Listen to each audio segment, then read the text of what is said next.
जुळाना म्हणजे ते मी जुळलेले त्यांना.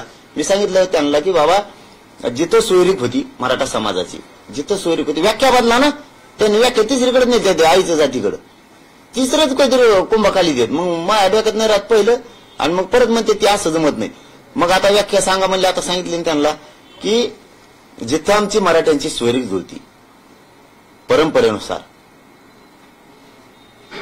ते सगळे सोयरी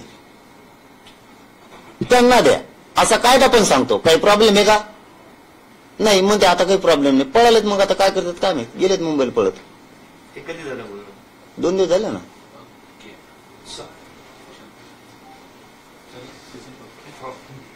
महा पेन शे संपायला लिहून देऊ त्यांना.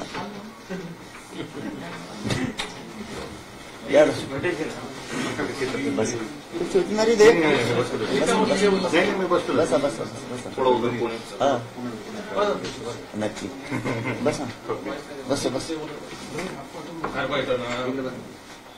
झालंय ना. बसू.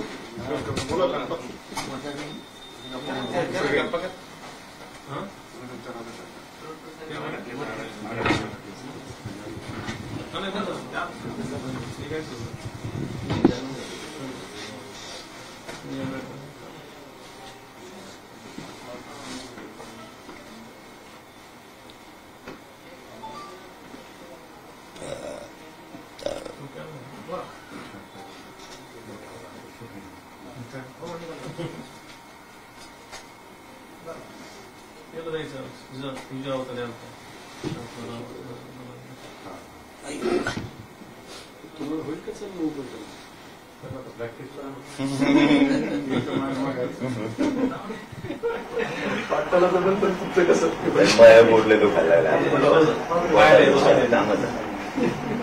सलायचं जाऊ स्केटिंग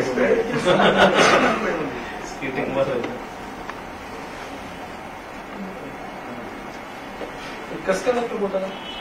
ते एक जण आलता कुडून फोटो काढायसाठी, टप्पू झाड होता त्याच्या पाय बारचे फोन ते आलं त्याचं धोरणाने ते समोर आलं. त्याला ध्यानात नाही आलं का कोण मला वाटलेला उभा राहील फोटो काढायला. ते सरळ सरळ ते चपलीचं ते पुढचं टप्पू लागून ना खाला. मग असं इकडची बाजू अशी पुरी उचकडली. जोरातच दंगा बसला. मग तेवढं सहन नाही होत. शक्ती नसल्यामुळे ते सहन तर कसं करायचं. 2-3 दिवस काढलेच ना तुम्ही? 2 दिवस गावावर सोडताय ना. लय आगू झाली, लय अडत होतं मी तरी. नावीलाच काय करणार आहे ना. गाव थांबलेले हमारे पारे नाही. मी काय असं समोर देत नाही ना ते रात्रीचे ते अवघड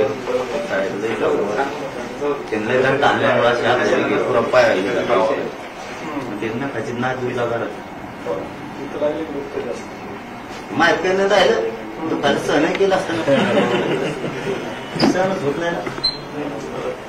आणि ते जागलं 5 वाजेपर्यंत. सगळ्या सभा 5 वाजेपर्यंत चालल्या रात्रीच्या 4ही दिवसात 5ही दिवस 5च वाजले नाही.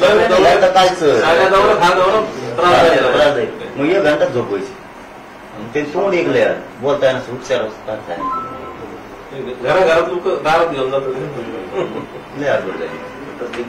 फक्त एक गाव असं होतं ते तिथं पूर्ण गाव असं जवळपास 64 जागेवर ओवाळायला थांबलेलं होतं.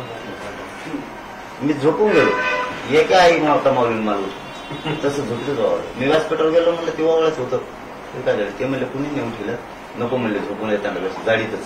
व्यासपीठावर गेलो ना मला तेवढं तरी लोक ते काय आता म्हणजे डोळ्यात पाण्यासारखं लय प्रेम आहे. लय अति प्रेम. ते माता माऊली एक गेला मला नका उठून नाही टाकलं झोपून आम्ही असं केलं. 5 रोज दिले वाजत.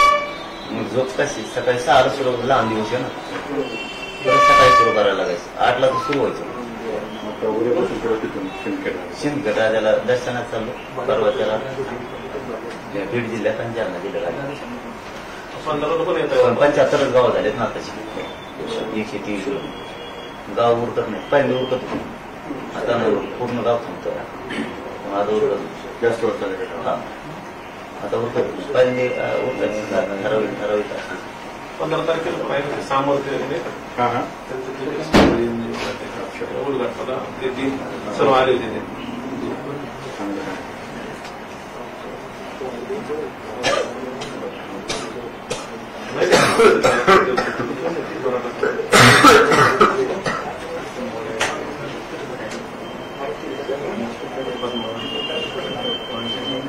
उपोषण आणि शरीरने साधे मला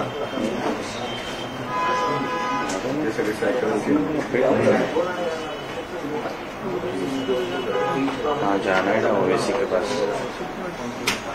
शरीर साथ देत नाही उपोषण गेमच क्या सो रहा है वो दुसरं क्वेश्चन फार कठीण होतं हे नाही पहिल्या 17 दिवसात झालं 9 दिवसात येणे आपण त्रास झाला 9 दिवसात या क्वेश्चन तुम्हाला जास्त त्रास म्हणजे नाही सांगायचं जाती पुढे मला सांगायचं मी डॉक्टरांना बोललो होतो ते 4-5 जाती पुढे मला काय करा ना मांडत नसते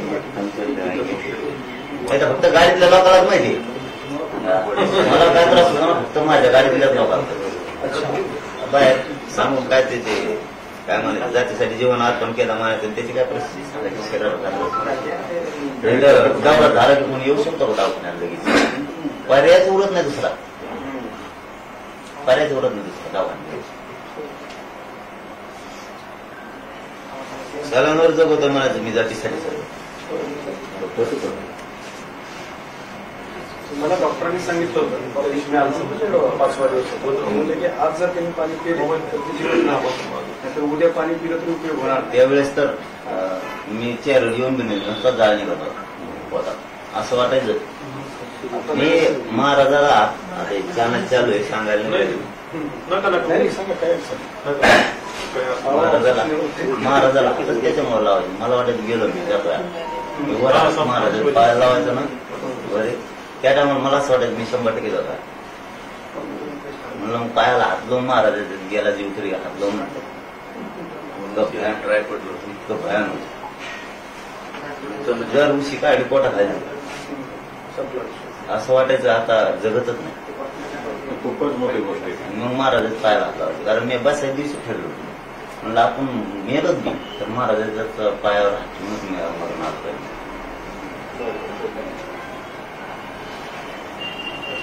मला त्रास जाणवला की मी हात लावायचा म्हणजे त्या टोकात तुम्ही स्टेजवर बसायचे तिथून 10 फुटापर्यंत वास बॉडी पूर्ण ड्राय राहते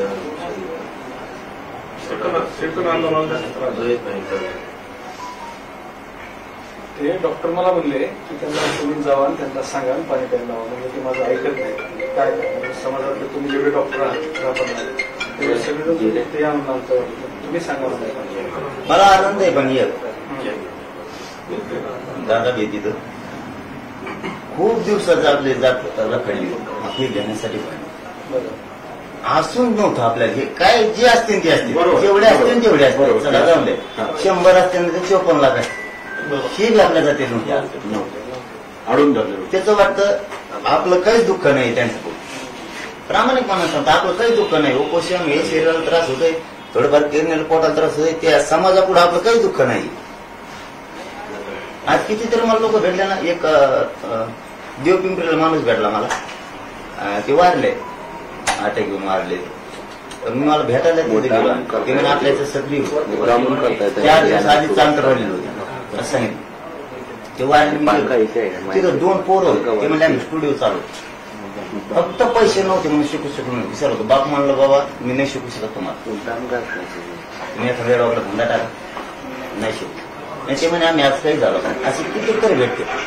कितीतरी भेटते बंद करा आता बंद करा खूप मग त्यांचं ऐकलं तर आपल्याला वाटतं माहिती आपलं काय आहे उपोषण करून शरीराला त्रास झाला आरक्षणासाठी एवढा त्रास लोकाला कारण मी त्या आरक्षणात जास्त नव्हतं ना पण ज्यावेळी पत्र मिळायला लागले ना असा माणूस नव्हा पत्रावाला लागला प्रमाणपत्र घेऊन आले सिरियस सांगतो पत्र घेऊन आला ती म्हणे हेच पत्र जर मला आधी मिळालं असतं तर मग आमच्या पण कमीत कमी आता दुसरं पोरं कामात कारण कितीतरी पत्र पत्र वाटप केले ना माझ्यावर घ्यायचं ना आता मालेगाव पूर्ण निघाला ते म्हणले आमची मालेगाव पूर्ण निघाला ना एक मालेगाव आपलं खराब मालेगाव हो हे आंदोलन मोठं ते पत्रच नाही घ्यायचे म्हणले आम्हाला पूर्ण गाव हा परळी सांगितलं मिरज गाव आहे परळीचं मिरज गाव आहे दबावपोटी अधिकाऱ्याचे दबावपोटी सापडली गेली मग 412 सांगते अहो तिथं आता गेवरायचं चला गेवरायची एक दिन मिरज गाव आहे तहसीलदारचा सचिन मोठे ते आले ते गाव आले ते म्हणले आमचा मिरज गाव आले आपण खाजगी अभ्यासात पाठवले ते यादव साहेब 66 पैकी 64 गाव 100% कोण बी निघाले गेवरा तालुक्याला 100%. किती फसवणूक अधिकारी ओढवली आता तेवढ्या गावात काय झालं आजचा आकडा 123 आता गेवरायचा आजचा आकडा 123 गावं निघाले. शिरूर तालुक्यात एक बी नव्हतं सगळं निघालं परळीत एक बी नव्हतं आणि आज आता दिवसभरात बरेच निघताना सगळीकडे जो दाबून होते मग यांचं आपलं भांडण कशामुळे तुम्ही ते जातीवादी अधिकारी जातीवाद करतात ना का मग कमी करा आणलं आमचं हे नोंद तपास तर परत घ्या त्यांना म्हणून ते शिंदे साहेबांनी त्याच्या बैठकीत मग सांगितलं तर ते आम्ही लगेच करायला लावतो मग त्या समिती मला वाटतं समजणं लागले का आम्हाला इतक्या नोंदी असून तुम्ही लपून ठेवायला लागले तर समाजात आणखी नाही तिथंच वाटलं परत तिथंच वाटलं येऊन परत मराठवाड्यात एक गाव राहणार नाही एक बी पण हे मुद्दाम असं कधी जाणून बुजून ह्या गावात नाही त्या गावात नाही त्या गावात नाही अरे यांना वाचतच आहे ना ते कोण वाचत जसं मला इंग्लिश वाचत नाही तसं खेळ त्यांना ते वाचतच आहे ना काय तर वाचणारा म्हणतो वाचणारा म्हणतो आता सिल्लोडचं कोणतं गावचं डॉक्टर उदाहरण ते आताच एवढेच सिल्लोडचं गाव आता ते पोरांकडे नोंदी आहेत 6 पत्र दिले पुरं गाव निघाले सिल्लोड गाव आणि सरकार उपोषणाला बसले आता बरं ते आता कधी साहेबाला बोलले आता कसे मग ते सगळं करून देतो मग आता सांगा तिथे गेला त्यांनी सांगितलं आता ते करतो म्हणजे असून द्या ना तुम्ही प्लॅन नाही नसल्यावर ठीक आहे नका देऊ मग परत मध्ये तिथे बोलवतो मग काय मी काय बिझनेस करतो मग मला टेम्पर काय खराब होतोय मग इकडे जीव जळतोय जातीचा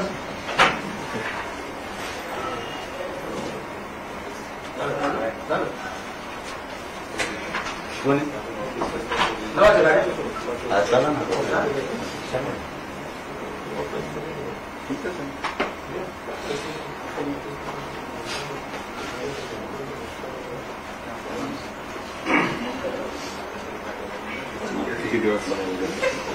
लगेच आता उद्यापासून डॉक्टरला खोटं बोलला आता त्याची जबाबदारी घेऊन परत ऍडमिट होतो आता ऍडमिट होत नाही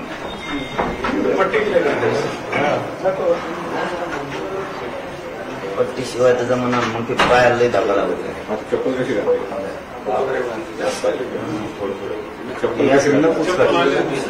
चप्पल आणले बोर्ड जाईल असे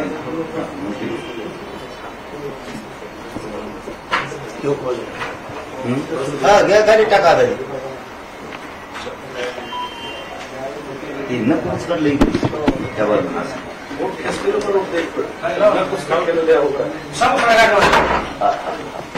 आपले मामा गेले ना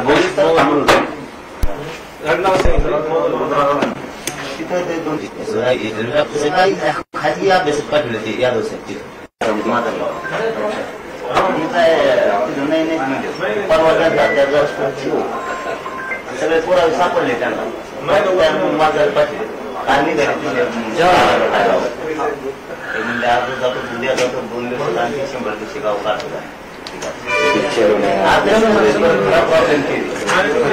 मला अभ्यासच नाही बाकी काही नाही तर पुढे निघेल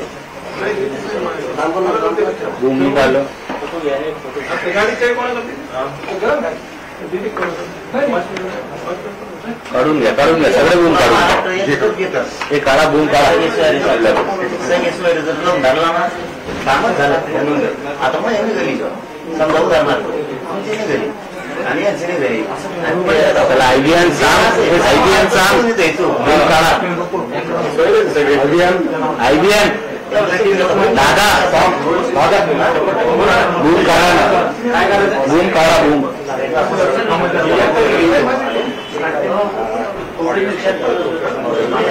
दादा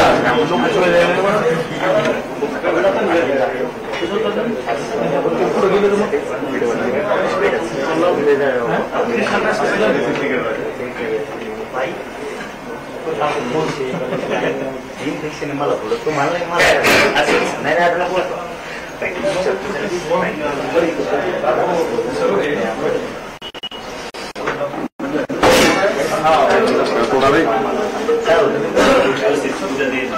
तारीख आहे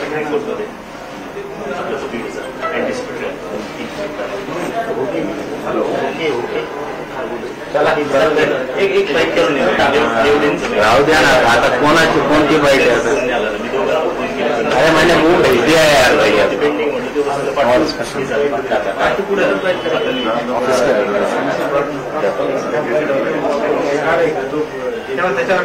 तुम्हारा ऑफिस है रुको रुको रुको मैंने बूम भेज दिया यार जब भी बोलो ना एक साथ ये विदाउट बूम का ले लेंगे ना माइक बोला ना रुको रुको है ना अभी बाहर इसमें अरे है रुक जा जरा बूम होना अभी बोले ऑफिस में काय रुको आप बूम येते मागा क्या काम आता वही लेके आओ ना बूम लेके आओ ना हाँ लेके आओ एक बाइक बचा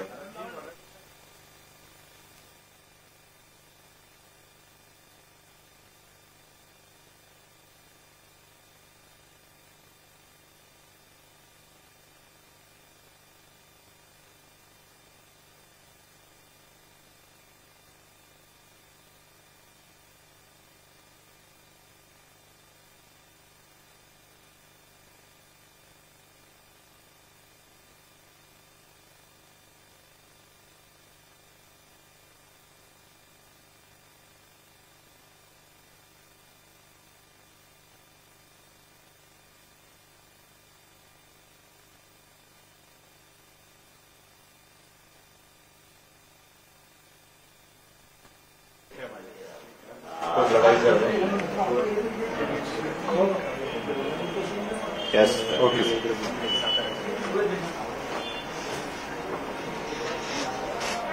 तुम्ही कॅम्पेजला उद्या का जाणार आहे आता लगेच जातात आता जाणार आहे हो जयंतीला जयंतीचा उद्देश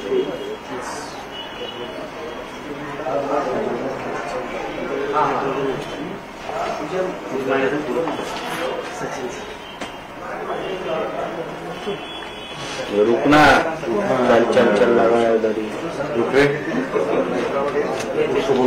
माझा बूम माहिती सांगितलं पाठवलं 2 मिनिट लाइट इधर गिरा चल सर सर थोडं थोडं रुक रुक इन्सिडेंट में ऊपर हम ना मान ते वन साइड फ्रेम होती तुझी हाँ दे दो वो बूम ऑन करो भाई बूम लो मेरा वर्ड बूम ऑन करो जी दो सेंटर फ्रेम तुमची ये पैनल चले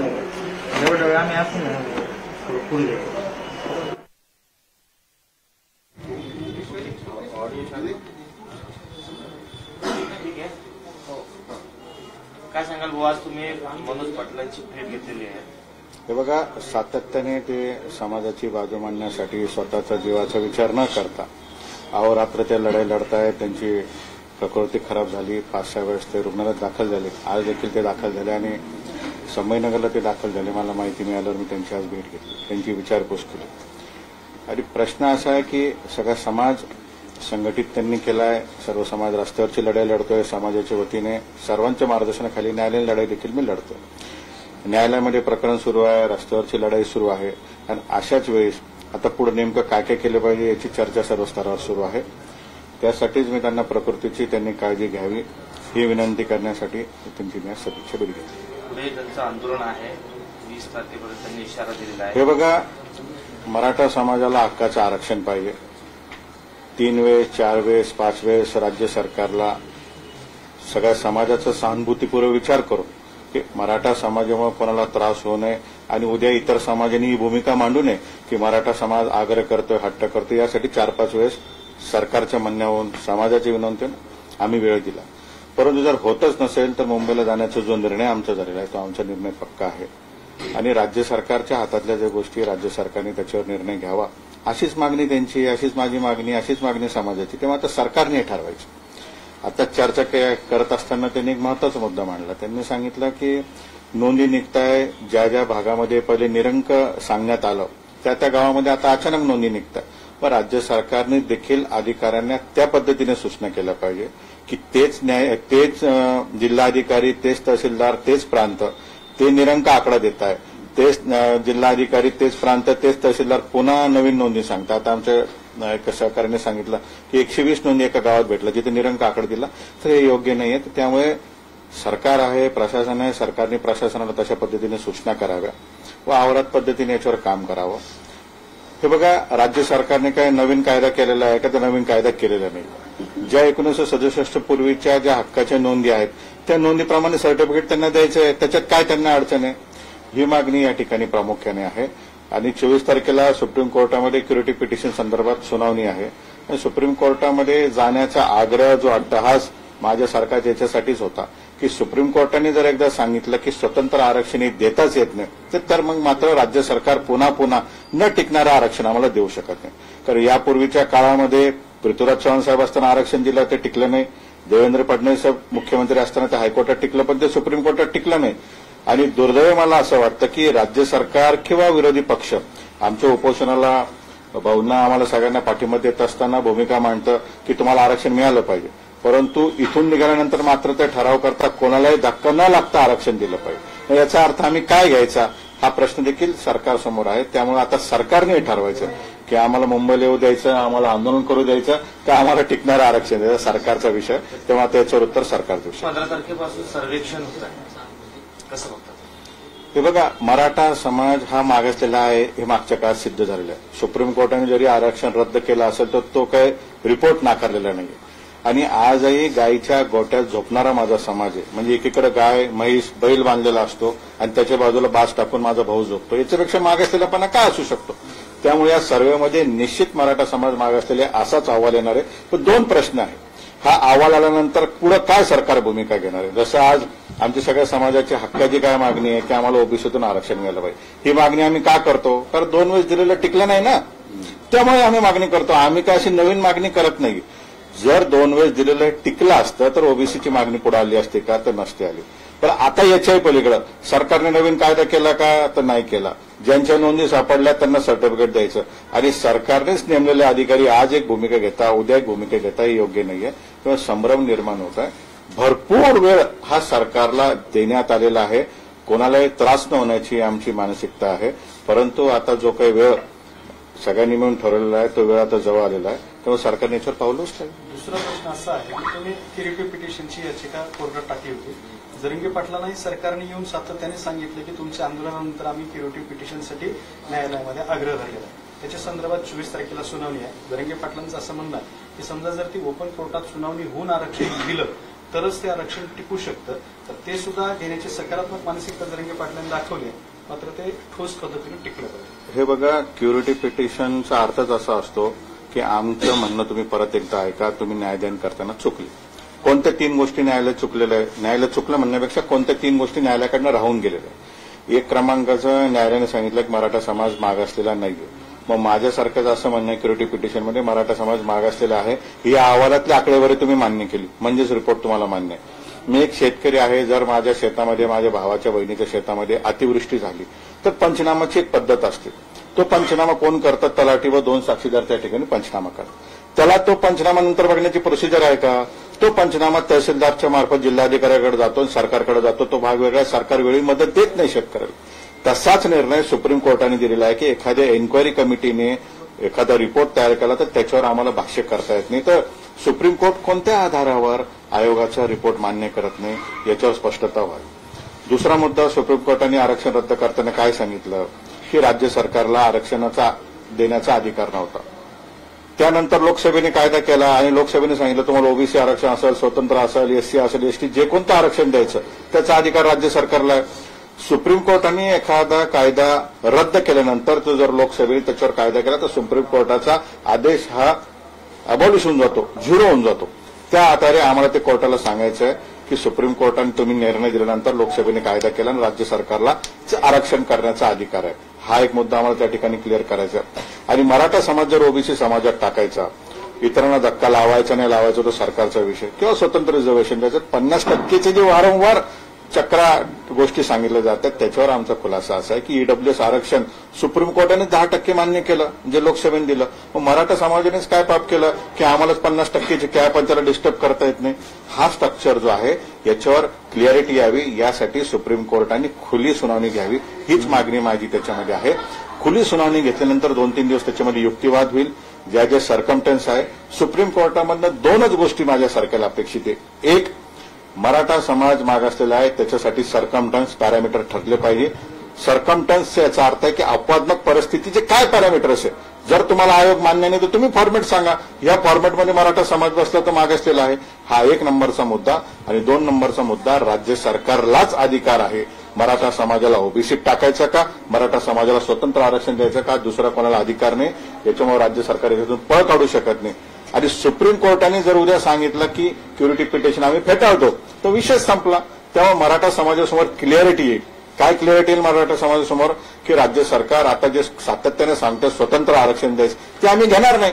कारण 2 वेळेस टिकलं नाही आणि 3ऱ्या वेळेस परत घ्यायचं, ते अशी फसवणूक समाजाची आम्ही होऊन देणार नाही. त्यामुळे क्युरिटी पिटिशनचा आग्रह आहे आणि खुली सुनावणीच याच्यामध्ये अपेक्षित आहे. मला विश्वास आहे की येणारी शिवजयंती ही 100% मराठा समाज आरक्षणासोबत साजरी करेल. काय म्हणणं आहे तुमचं?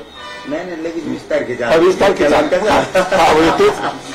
20 तारखेला तर चालत निघणार आहेत, त्यात तुमची काय भूमिका असते? हे बघा, 20 तारखेला माझ्या सगळा मराठा समाज चालत जाणार आहे. आणि हे चालणं म्हणजे आम्हाला काय एखाद्या ऑलिम्पिकमध्ये भाग घ्यायची हौस नाही. परत समजून घ्या, ही दिल्लीला किंवा मुंबईला आम्ही जे चाललो, दिल्लीला सुप्रीम कोर्टात आहे आणि मुंबईला आम्ही जे चाललो, हे काय आम्ही म्हणून सांगतोय की ही मागणी आम्ही तुम्हाला अनेक दिवस वेळ दिलेला आहे, अनेक संधी आम्ही तुम्हाला दिलेल्या आहे. तुम्ही ठोस निर्णय घ्या, आम्ही थांबू. जर सरकारने ठोस निर्णयच घेतला नाही, बरं याच्याही पलीकडे असं आहे की त्यांना वेळ पाहिजे, त्याचे चार्ट ते सांगत नाही की काय वेळ पाहिजे. भरपूर वेळ दिलेला आहे त्यांना, 7 महिने वेळ दिलेला ओबीसी आरक्षणासाठी. हा तेच म्हणजे 7 महिने वेळ दिलेला, याच्या पलीकडे काय वेळ द्यायचा. त्यामुळे आम्ही सर्व समाज याच्यामध्ये सहभागी आहोत आणि कोणाची वेगळी भूमिका असण्याचं कारण नाही. जो त्याच्या पद्धतीने लढतोय आणि आरक्षणासाठी लढाई लढतोय. आणि फार वर्षानंतर आमची एवढी एकजुटी झाली. मला विश्वास आहे की आम्ही टिकणारं आरक्षण घेऊ. बरोबर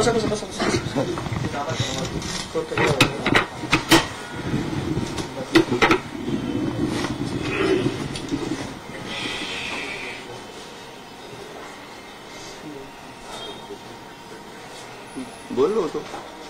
चिंतन घे आता जे मुद्दे तुमच्यासमोर उपस्थित आहेत त्याच्यावर बोला.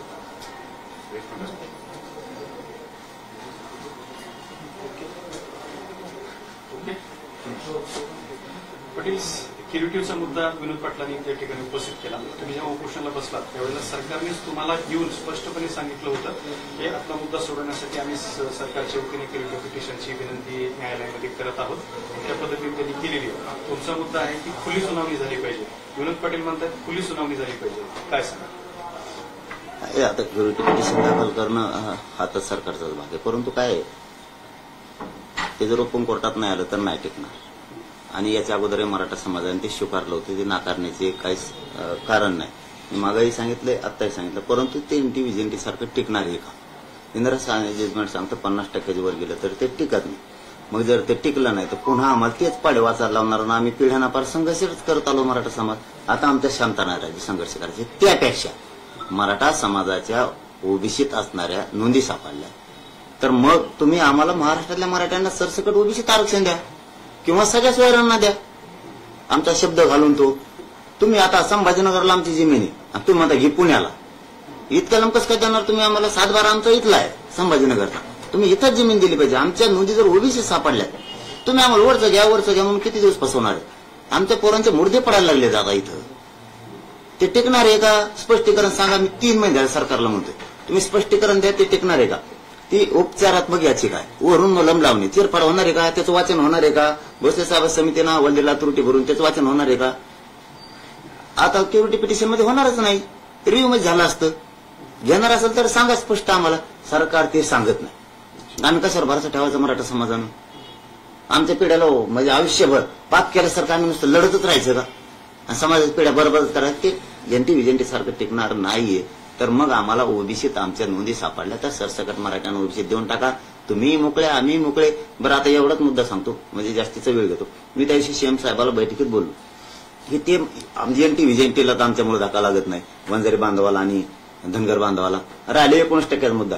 ते एकटंच म्हणतात येवल्याचं की एसटी फुल झाली आणि 19 सीटाची एसटी, आणि मी एसटीचे बसलेलो. तो घेतलं कवडलो आतून उघडून बघून मला दार. तो आता एकटा टांगड्याला मग भरला सगळ्या सीटावर, तू एका टांगड्या सरळ करतो मुख्यमंत्री साहेबांना दरवाजा उघडा. बाहेरून काचा त्यांनी काळ्या केल्यात, बाहेरून काय दिसत आत किती सीट आहेत एसटीत. एकटाच बसलो, एकटाच खाते आम्ही तिथंच आहेत. बरं, आता ओबीसी म्हणजे सरसकट मराठा आहे, हे धरते 6 कोटी 5 कोटी मराठा. याचं खुल्लं गणित आहे. विदर्भातला सगळा मराठा आरक्षणात गेला, खानदेशचा गेला, पश्चिम महाराष्ट्राला गेला, कोकणचा 18 भाग सगळा गेलाय. खाली कोण राहिले? आणि मराठवाडा आणि 2-3 जिल्हे. एवढ्यासाठी तुम्हाला लय आत शिरून लय तुमचं उडून चाललं का कुठं? हे बोलणं वेगळं, पण कायदा सोडून नाही. आम्ही राहिलोच किती थोडे, फक्त त्याला सरसकट शब्द देऊन ते निभाव केला जास्त. सरसकट म्हणलं ते म्हणजे 5 कोटी द्या. अर्धा सगळे गेले ना आत मराठी, आम्हीच राहिलोच ना. कोण राहिलं ओबीसी आरक्षणात जायचं? बरं, त्यात आता हक्कानं आमच्या नोंदी सापडल्या. भारत देशात, मी जबाबदारीने माझं वैयक्तिक मत व्यक्त करतो, भारत देशात अशी एक बी जात नाही की त्याच्या ओबीसी आरक्षणातल्या नोंदी सापडल्या. बाकी त्याला सगळ्या शासन निर्णय करून दिलेले, एक साधे शासन निर्णय. 1967ला तसंच दिलं, त्या मंडल कमिशननं तसंच दिलं, कोणाचा सर्वे नाही, फरवे नाही, काही नाही, हे तसंच दिलं. आमच्याकडे नोंदी सापडल्या. भारत देशात कोणाच्या नोंदी सापडल्या सरकारी आरक्षणात असलेल्या? तरी आम्हाला आरक्षण नाही. किती दिवस सहन करायचं आम्ही? आणि का करायचं? आमच्या लेकराचं मुर्द्या नाही पडू देणार आम्ही. 20 जानेवारीच्या आत आरक्षण द्या, नसता मुंबईकडे आम्ही करोडोच्या संख्या जाणार, येताना आरक्षण घेऊन येणार. समाजासाठी जीवन अर्पण केलं, मरण आलं तरी हरकत नाही, मग हटत नाही जाता. तुम्ही मुंबईला जायचं म्हणतात, विनोद पाटील तुमच्यासोबत चालायचं म्हणतात, गावागावातून सगळेच लोक चालायचं म्हणतात, मग तिकडे गावाकडे ढोराला पाणी वाजवायला माणसं ठेवण्यात का नाही तुम्ही? पाटील साहेब, समाज येतं, नाही सगळे येणार. सगळे, पण मग सगळे झाल्यावर ढोराला पाणी पाजवायला गावात नाही आहेत ना, थोडे आहेत ना. मग आमची काय तेवढी संख्या काय तुमच्या? 3 कोटी चाललं फक्त आम्ही, फक्त 3 कोटी चालतं. मागच्याला सुद्धा आंदोलनाची जबाबदारी दिली, मागच्याला सुद्धा आंदोलनाची जबाबदारी दिली. वाटा लावायचा आम्हाला, लाखांना मायला येणार नाही, 2 लाखांनी गोदा पट्ट्यातल्या लाखाने मायला तुम्हाला वाटा लावायला घेतल्या होते. आम्ही आमच्या गाव कळून द्या सरकारला. सरकार आम्हाला फसू द्या ना, गनिमी गावा कळून देत नाही कसं आरक्षण द्यायचं, काय करायचं. ते इंग्लिश झोडी देत आमच्या पिशी, आम्हाला ती कळत नाही. मग त्यामुळे आमचा पचका होतो सगळा. मग आता आम्ही आमचं धोरण लावले, ते कसं सर्वे करतात. मग ह्या बरं आम्ही सांगणारच किती गाड्या घ्यायच्या काय, ते गणित जुळी देत. त्यांचं गणित वेगळं येणार आणि त्यांचं गणित रेकॉर्ड मोडून तोडून काढणार आम्ही. त्याच्यापेक्षा पट्टीनं मराठी मुंबईत घुसणार, पण शांततेत. मी सगळे शब्द दिले, उद्रेक जाळपोळ करणारा आपला नाही आंदोलन. शांततेत जायचं. सगळा मराठा समाज तिथं आमरण उपोषण करायला येतो माझ्यासह. तुम्ही कसं काय करून नाही देणार आम्हाला उपोषण? तिथं कारवाई करणार तुम्ही आमच्यावर. तिथं भारत देशात असं आंदोलन तरी शांततेत उपोषणापेक्षा. लोकशाहीने अधिकार नाही दिला आम्हाला, ये बरं आडू उपोषण नाही करून द्यायला.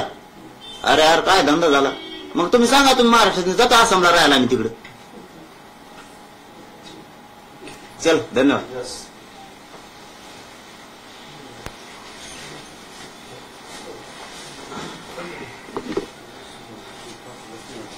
बरोबर ना?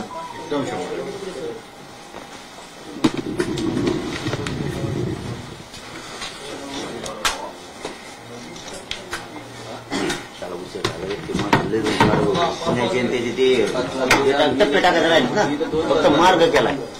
टप्पे टाकायचं राहिले, मुक्काम कुठं